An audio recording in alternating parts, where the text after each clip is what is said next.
All right, I'm joined with Danielle Maidovich from Synergy Credit Union, and today we're talking about responsible investing. Now, Danielle, I guess first off, just what is your title with Synergy? So my title would be a wealth services consultant with Synergy, as well as a mutual fund investment representative with Credential Asset Management. All right, so today, like I mentioned, we're talking about responsible investing, and one thing I just thought for myself, being a younger person, thinking about responsible investing, is just making smarter investments, but there's actually more to that. So I guess can you just touch on what it really is? Yeah, so responsible investing just refers to the incorporation of environmental, social, and governance factors into the selection and management of investments.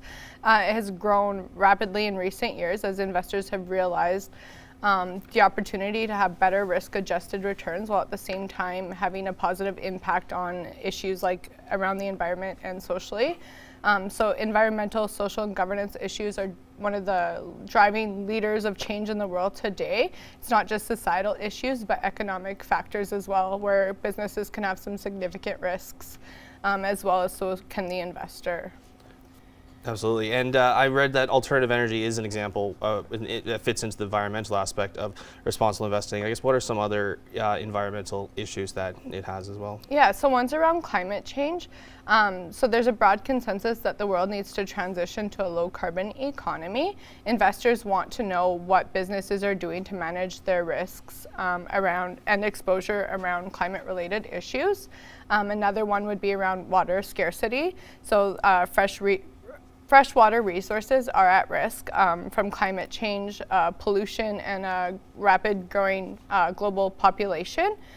So water-intensive industries like mining and agriculture face significant financial risks, whether it's a breakdown of infrastructure or if it's just having negative media attention due to the fact that they're harming a local community's water supply or quality. All right, well, and I guess we touched on environmental issues. I guess what are some of now the governance issues as we head a little more? Yeah, so one would be around women in leadership. So the Canadian Securities Administrators report that women held only 14% of all board seats. So there are benefits of having women on your board, and those companies that tend to have more representation of women on their boards will outperform the ones that do not.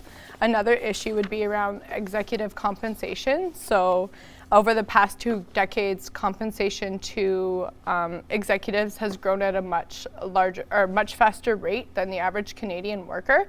So what this kind of equates to is inequality, social inequality, negative media attention, and just a bad reputation for those companies behaving this way. So responsible investors advocate for companies to adopt a say on pay policy, which allows the shareholders to vote on remuneration for executives. And I guess just lastly, what are some of now the social issues just as we wrap up the first half here? Yeah, so one would be around community relations. So just making sure you have free, prior, and informed consent from Indigenous people before the approval of a project imposing on their land, territories, or other resources. And another one would be around supply chain. So a good example of this was in April of 2013 when the Rana Plaza collapsed and killed almost 1,100 people. So this was preventable, and these companies should have not have been allowed to operate. It was operating because companies, including global and leading Canadian brands, were not monitoring the health and safety of their supply chains. All right, well, that's a lot of information taken all at once, but we do appreciate your time coming up here. But we're going to have more coming up with Danielle and Synergy coming up later on.